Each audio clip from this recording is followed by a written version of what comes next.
Breaking news ACB చేతిలో మరో తిమింగలం దొరికింది. హనుమకొండలో శ్రీనివాస్ ఇంట్లో ఏసీబీ అధికారులు సోదాలు నిర్వహించారు. ఈ నేపథ్యంలో దాదాపు 4 కోట్ల అక్రమ ఆస్తులను కూడా ఏసీబీ అధికారులు స్వాధీనం చేసుకున్నట్లు తెలుస్తుంది. అయితే ఆదాయానికి మించి ఆస్తులు ఉన్నాయనే ఆరోపణలపైనే తనిఖీలు చేసినట్లు కూడా ఏసీబీ అధికారులు వెల్లడిస్తున్నారు. హైదరాబాద్, కరీంనగర్, జగిత్యాలలో కూడా శ్రీనివాస్ బంధువుల ఇళ్లలో కూడా సోదాలు నిర్వహించారు. ఇక ఈ నేపథ్యంలోనే తనిఖీల్లో 4 కోట్ల అక్రమ ఆస్తులు బయటపడ్డాయి. బంగారం, భూములు, అగ్రిమెంట్ డాక్యుమెంట్స్ కూడా లభ్యమైనట్లు కూడా అధికారులు తెలియజేస్తున్నారు. అయితే గత ఏడాది ఫిబ్రవరిలో వరంగల్ డీటీసీగా శ్రీనివాస్ వచ్చారు. ఏసీబీకి మరో తిమింగలం చెప్పింది. అయితే మరో తిమింగలం, అవినీతి తిమింగలం దొరికిందని చెప్పుకోవాలి. హనుమకొండ డీటీసీ పుప్పల శ్రీనివాస్ ఇంట్లో ఏసీబీ సోదాలు నిర్వహించారు. రైట్, ఆయన స్వాధీనం చేసుకున్న విజువల్స్ కూడా మనం ప్రస్తుతం బిగ్ టీవీ లైవ్ లో చూస్తున్నాం. ఇక ఇదే అంశానికి సంబంధించి పూర్తి డీటెయిల్స్ మా ప్రతినిధి సురేష్ అందిస్తారు.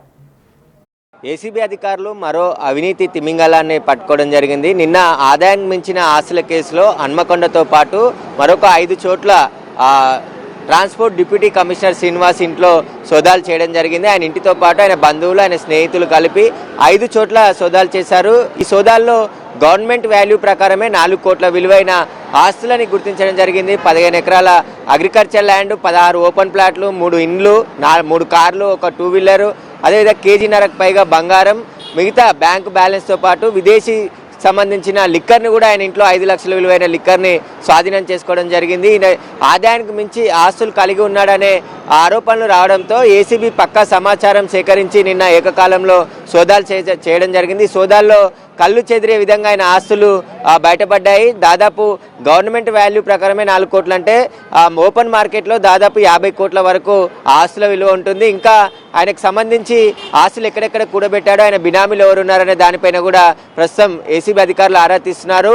శ్రీనివాస్ని అదుపులోకి తీసుకొని అరెస్ట్ చేసి రిమాండ్కి కూడా తరలించడం జరిగింది.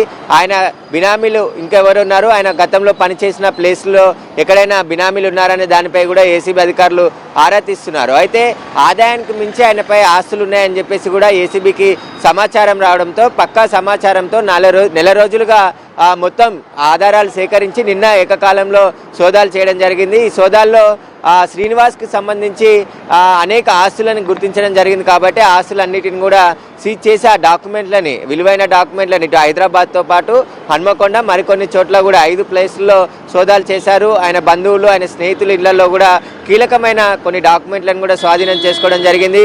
కొన్ని వేరే వ్యక్తుల పేరుపైన కూడా ఉన్న డాక్యుమెంట్లని ఏసీబీ అధికారులు స్వాధీనం చేసుకోవడం జరిగింది. వారికి శ్రీనివాస్కి ఉన్న సంబంధాలు ఏంటి, దానికి సంబంధించి ఆరా తీస్తున్నారు. అయితే హైదరాబాద్లో పనిచేసిన తర్వాత హన్మకొండలో డిప్యూటీ ట్రాన్స్పోర్ట్ కమిషనర్గా పనిచేస్తున్నటువంటి శ్రీనివాసరావు పైన అనేక ఆరోపణలు, ఫిర్యాదులు రావడంతోనే ఏసీబీ అధికారులు పక్కా సమాచారంతో నిన్న సోదాలు నిర్వహించారు. ఈ సోదాల్లోనే ఇన్ని ఆస్తులు బయటపడ్డాయి. ఇంకా ఎవరైతే శ్రీనివాస్ని కస్టడీకి తీసుకొని విచారిస్తే అనేక ఆస్తులు కూడా ఇంకా బయటపడే అవకాశం కనబడుతుంది. ఏసీబీ అధికారులు ప్రతి నెల కొంతమంది అధికారులను టార్గెట్గా పెట్టుకొని సోదాలు చేస్తున్నారు. ఎందుకంటే ఇప్పటికే ట్రాప్లు కూడా అనేక విధాలుగా ట్రాప్ చేస్తున్నారు. ఎవరైనా లంచం తీసుకున్నా కూడా ఖచ్చితంగా అరెస్టులు చేసి జైలుకు పంపిస్తామని చెప్పేసి ఏసీబీ అధికారులు చెప్తున్నారు. గత సంవత్సరంలో అనేక మందిని భారీ తిమింగలాలని ఏసీబీ అధికారులు అరెస్ట్ చేయడం జరిగింది.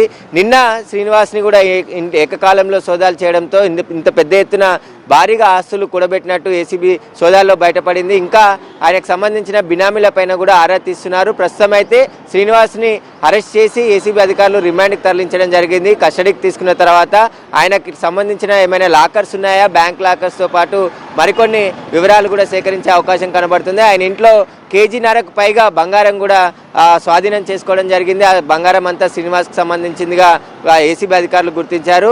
ప్రస్తుతం అయితే ఆయనపై కేసు నమోదు చేసి రిమాండ్కి తరలించడం జరిగింది. కెమెరామెన్ సంతోష్.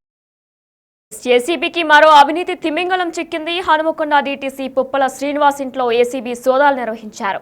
ఆదాయానికి మించి ఆస్తులు ఉన్నాయనే ఆరోపణలపై తనిఖీలు నిర్వహించారు. హైదరాబాద్, కరీంనగర్, జగిత్యాల్లోనే శ్రీనివాస్ బంధువుల ఇళ్లలో కూడా సోదాలు నిర్వహించినట్లు కూడా తెలుస్తుంది. అయితే తనిఖీలో అక్రమ ఆస్తులు 4 కోట్ల దాకా కూడా బయటపడినట్లు కూడా తెలుస్తుంది. బంగారం, భూములు, అగ్రిమెంట్ డాక్యుమెంట్స్ కూడా లభ్యమైనట్లు కూడా అధికారులు తెలియజేస్తున్నారు. రైట్, ఇక దీనిపై మరింత సమాచారం మా ప్రతినిధి వేణు అందిస్తారు.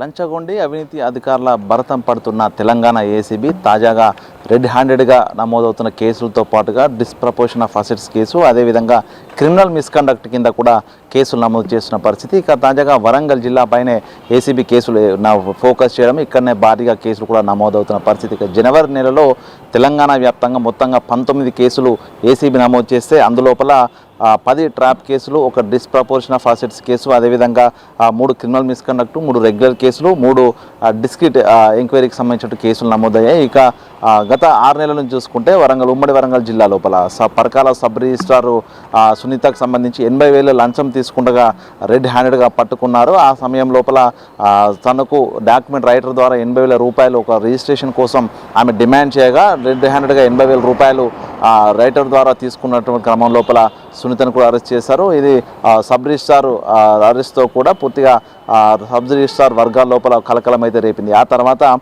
అక్టోబర్ 24వ తేదీన భూపాలపల్లి లోపల పంచాయతీరాజ్ ఈ దిలీప్ ఒక కాంట్రాక్ట్ సంబంధించినటువంటి బిల్లులు రిలీజ్ చేయడానికి కాంట్రాక్టర్ వద్ద లంచం డిమాండ్ చేయగా 20,000 రూపాయలు లంచం ఇస్తుండగా కూడా రెడ్ హ్యాండెడ్గా దిలీప్ను కూడా ఏసీబీ అధికారులు పట్టుకున్నారు. ఆ తర్వాత నవంబర్ 28న జిల్లా పరిషత్ వరంగల్ కార్యాలయం లోపల వర్ధనపేట మండలం కడారగూడెం గ్రామానికి చెందినటువంటి సీసీ రోడ్ల పనుల కోసము సర్పంచ్ పనులు పూర్తి చేసి బిల్లుల కోసం అడగగా తనకు డబ్బులు డిమాండ్ చేశారు. ఈ క్రమం లోపల 5,000 రూపాయలు ఇస్తుండగా రెడ్ హ్యాండెడ్గా ఈయన కూడా ఏఈ కార్తీక్ను కూడా అరెస్ట్ చేశారు. ఇక ఆ తర్వాత కీలకమైనటువంటి కేసులో జనవరి 6వ తేదీన మహబూబాద్ తొర్రూరు పనిచేస్తున్నటువంటి circle inspector Jagadish criminal misconduct కింద తనపై కేసులు నమోదు చేశారు. ఒక పీడిఎస్ లారీ దందా లోపల అరెస్ట్ చేసినటువంటి ఒక వ్యక్తిని, అక్యూజ్డ్ వ్యక్తిని ఎటువంటి క్రిమినల్ అరెస్ట్ చేయకుండా తనకు అఫీషియల్ ఫేవర్ చేయడానికి 4 లక్షల రూపాయల లంచం డిమాండ్ చేశారు. ఈ క్రమంలోనే 2 లక్షల రూపాయలు తాను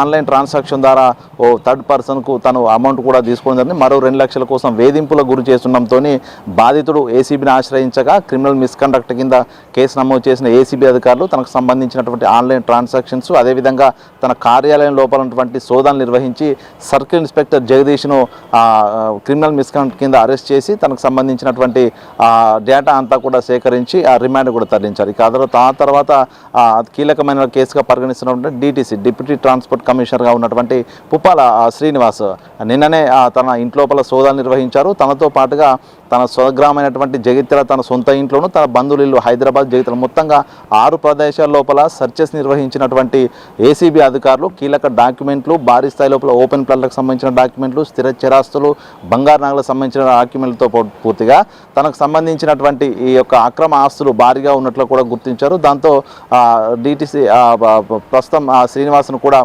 ఏసీబీ కోర్టులో హాజరుపరిచి రిమాండ్కి అయితే తరలించింది. మొత్తంగా దీంతో గతం లోపల రెడ్ హ్యాండెడ్గా లంచం తీసుకున్నటువంటి వ్యక్తులనే అరెస్ట్ చేస్తారనేటువంటి అపోహ నుంచి కూడా ఇటు క్రిమినల్ మిస్కండక్ట్, అదేవిధంగా డిస్ప్రపోర్షన్ ఆఫ్ అసెట్స్ కింద కూడా ఏసీబీ అధికారులు దాడులు నిర్వహించడం, దానికి సంబంధించినటువంటి పూర్తి డీటెయిల్స్ అన్ని సేకరించి సోదాల లోపల ఆ యొక్క అక్రమాస్తుల వివరాలని గుట్టు బయట పెట్టి వాళ్ళపై కేసులు నమోదు చేసి రిమాండ్ తరలించడం కూడా ప్రస్తుతం ప్రభుత్వ వర్గాల లోపల అవినీతి పాల్పడేటువంటి అధికారుల లోపల సంచలనం అయితే సృష్టిస్తుంది. ఇక నిన్న జరిగినటువంటి కేసుకు సంబంధించి శ్రీనివాస్ను అరెస్ట్ తర్వాత కూడా పూర్తిగా రవాణా శాఖ అధికారులు కూడా కలకలం రేగుతుంది. ఎందుకంటే దాదాపుగా నెలకు లక్షల లోపల అక్కడ ఆ డబ్బులు మీడియేటర్ ద్వారా డబ్బులు ముట్టజెప్పుతున్నారు. సో ఇదంతా ఈ క్రమంలోనే శ్రీనివాస్ ఏకంగా డీటీసీగా ఉన్న శ్రీనివాస్నే అనూహ్యంగా తనపై మెరుపు దాడులు చేసి ఏకకాలంలో తన బంధువులు, తన ఇళ్లలోనూ సెర్చ్లు చేసిన తర్వాత ఏసీబీ భారీ స్థాయి ఆస్తులను గుర్తించి అవినీతి సొమ్ము చిట్టా అంతా లాగిన తర్వాత తను రిమాండ్ తరలించడంతో అటు రవాణా శాఖ అధికారులు కూడా ప్రస్తుతం ఒక కలకలం అవుతుంది. ప్రధానంగా ఈ శ్రీనివాస్పై కూడా మరోవైపు ఇటు అక్రమాస్తుల కేసుతో పాటుగా కూడా తను భారీగా విదేశీ లిక్కం కలిగి ఉన్న నేపథ్యం లోపల తనపై ఎక్సైజ్ యాక్ట్ 34 సెక్షన్ ప్రకారం కూడా మరో కేసు కూడా నమోదు చేశారు. మొత్తానికి అవినీతి శాఖ అధికారులు తెలంగాణ వ్యాప్తంగా గత సంవత్సరం మొత్తంగా చూసుకుంటే 2024 లోపల 152 కేసులు నమోదు చేయగా అందులో 223 మంది అరెస్ట్ చేశారు. అందులో 129 ట్రాప్ కేసులు ఉన్నాయి. కానీ ఈ సంవత్సరం నుంచి మొదలుకుంటే ఒక జనవరి నెలలోనే 19 కేసులు నమోదవడము, ఫిబ్రవరి మొదటి వారంలో 2వ వారం చూసుకుంటే దాదాపు ఇప్పటికే 5 కేసులు నమోదవడంతో ఈసారి ఏసీబీ దూకుడుగా వ్యవహరిస్తుందనే చెప్పుకోవచ్చు. మొత్తానికి ఏసీబీ ఇటు లంచావతారులను, అదేవిధంగా అక్రమ ఆస్తులు కలిగి ఉన్నటువంటి అధికారుల భరతం పడుతున్న కూడా అటు ప్రభుత్వ వర్గాలను, అవినీతికి పాల్పడేటువంటి శాఖలో ఉన్నటువంటి అధికారులను కూడా పూర్తిగా కలమైతే లేపుతుంది. మొత్తానికి ఏసీబీ అధికారుల ఈ చర్యలతో భారీ స్థాయి తిమింగళాలను పట్టుకోవాలనేటువంటి డిమాండ్ కూడా సాధారణ ప్రజలైతే వెలువడుతుంది. వీడియో జర్నలిస్ట్ సంతోష్తో వేణు బిగ్ టీవీ వరంగల్.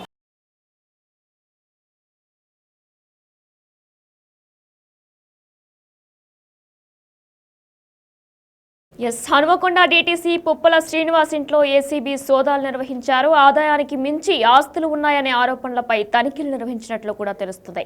హైదరాబాద్, కరీంనగర్, జగిత్యాలలోని శ్రీనివాస్ బంధువుల ఇళ్లలో కూడా సోదాలు నిర్వహిస్తున్నారు. తనిఖీల్లో ఇప్పటికే అక్రమాస్తులు 4 కోట్లు బయటపడినట్లు కూడా అధికారులు తెలియజేశారు. బంగారం, భూములు, అగ్రిమెంట్ డాక్యుమెంట్స్ కూడా లభ్యమైనట్లు కూడా తెలుస్తుంది.